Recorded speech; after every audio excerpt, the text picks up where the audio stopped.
రకంగా ప్రజలు వస్తారో ఈరోజు ముఖ్యమంత్రి గారు వనపర్తి వస్తుంటే ప్రజలందరూ కూడా ఆయన్ని చూడాలని, మాట్లాడాలని, సేకండియాలని ఒక హిస్టీరియా, ఒక భావం తప్పనిసరిగా ఆయన్ని చూస్తే చాలనే విధంగా అన్ని చోట్ల ప్రజలు తండోపతండాలుగా ఉన్నారు.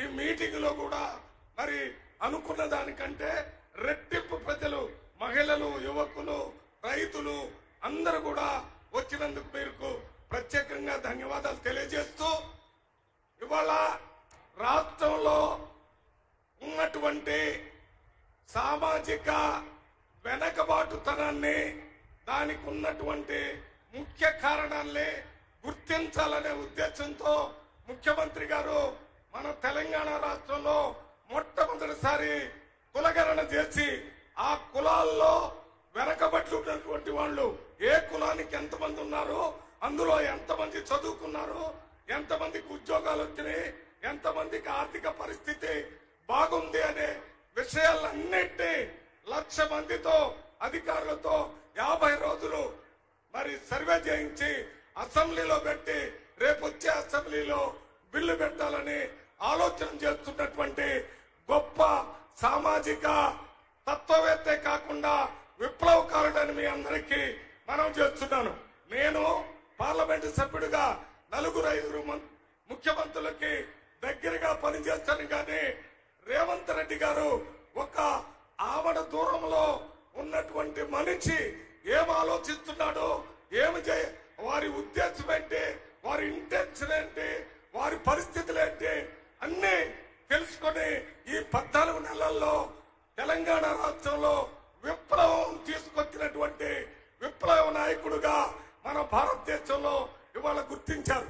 సామాజికంగా అట్టడుగున ఉన్నటువంటి ఎస్సీ, ఎస్టీ, బీసీ మైనార్టీలకి 56 ఇంటిగ్రేటెడ్ రెసిడెన్షియల్ స్కూల్స్ పెట్టి ఒక్కొక్క స్కూల్ కి 200 కోట్ల రూపాయలు పెట్టి ఒక స్కూల్లో 2,600 మంది 5వ తరగతి నుంచి ఇంటర్మీడియట్ దాకా చదివి కులం, మతానికి సంబంధించిన పూర్తిగా వాసన లేకుండా చేసి సమాజంలోకి వచ్చి మొత్తం సమాజంలో ఒక కొత్త మార్పుని, కొత్త విప్లవాన్ని తీసుకుని రావడానికి రేవంత్ రెడ్డి గారు కృషి చేస్తున్నాడనడానికి ఇది పెద్ద నిదర్శనం. మొత్తం 7 లక్షల మంది ఎస్సీ, ఎస్టీ, బీసీ మైనార్టీ వెనకబడ్డ జాతులతో పాటు ఫార్వర్డ్కి సంబంధించిన పేద పిల్లలకి 45% మెడ్ ఛార్జీలు పెంచి 200% హాస్పిటల్ ఛార్జీలు పెంచినటువంటి ఒక సామాజిక విప్లవకారుడు రేవంత్ రెడ్డి గారు.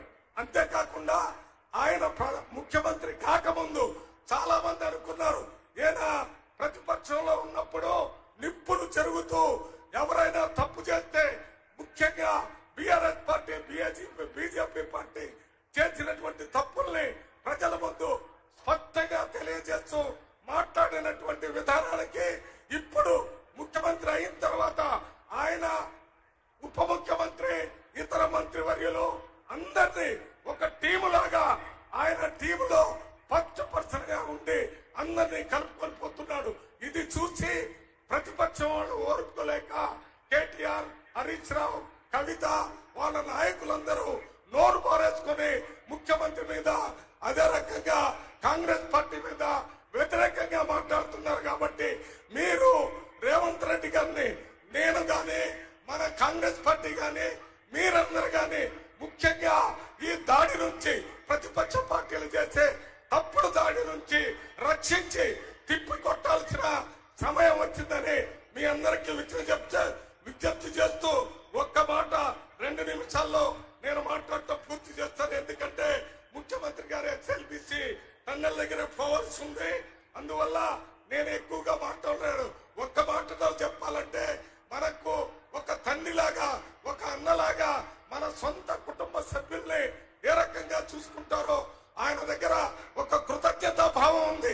ఇవాళ ఆయన చదువుకునేటప్పుడు ఏ ఇంట్లో అద్దెకున్నాడో ఆ ఇంటికి వెళ్ళి అక్కడ ఉన్న బోయ కుటుంబానికి సంబంధించిన అందరినీ పలకరించి అక్క తమ్ముళ్లాగా మాట్లాడటమే కాకుండా 300-400 మంది ఆయన హై స్కూలు, కాలేజ్ చదువుకున్న వాళ్ళందరినీ ఈ క్యాంప్ ఆఫీస్ లో కూర్చొని మరి భోజనం పెట్టి అందరితో మాట్లాడారంటే ఎవరైనా ఆయనతో స్నేహంగా ఉన్నా లేక ఆయనతో మంచి పని చేసిన వాళ్ళందరినీ జీవితాంతం గుర్తుంచుకునేటటువంటి గొప్ప నాయకుడు రేవంత్ రెడ్డి గారు.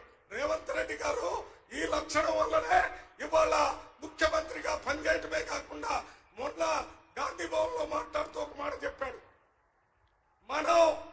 మన రాష్ట్రంలో కాంగ్రెస్ పార్టీని తెచ్చి రేవంత్ రెడ్డి గారిని ఏ రకంగా ముఖ్యమంత్రిని చేశామో రేపొచ్చే పార్లమెంట్ ఎన్నికల్లో తెలంగాణలో ఉన్న ప్రజలందరూ కూడా రాహుల్ గాంధీని ప్రధానమంత్రిగా చేయాలని మాట ఇచ్చి మార్గనిర్దేశం చేసినటువంటి వ్యక్తి మన రేవంత్ రెడ్డి గారు. ఇవాళ రాష్ట్రంలో రేవంత్ రెడ్డి గారు మన మల్లు భట్టి విక్రమార్క గారు అన్నదమ్ముల్లాగా వారి కులం వేరైనా ఆలోచన విధానం ఒకటే. మల్లు భట్టి విక్రమార్క మన రేవంత్ రెడ్డి గారు సమాజంలో సమూలమైన మార్పులు తీసుకోవాలని వారిద్దరూ చేస్తున్న కృషి వల్ల ఇవాళ ప్రజల్లో ఒక రకమైన సంతోషం వ్యక్తమవుతుంది. ఇప్పుడే ఎస్సీలకి బీసీలకి ప్రత్యేక బడ్జెట్ కూడా మన ఉప ముఖ్యమంత్రి గారు ప్రకటించబోతున్నారు. ముఖ్యమంత్రి గారితో మాట్లాడి ఇప్పుడు నేను 2 విషయాలు స్టేట్ బ్యాంక్ ఆఫ్ ఇండియా సంబంధించిన చైర్మన్, మేనేజింగ్ డైరెక్టర్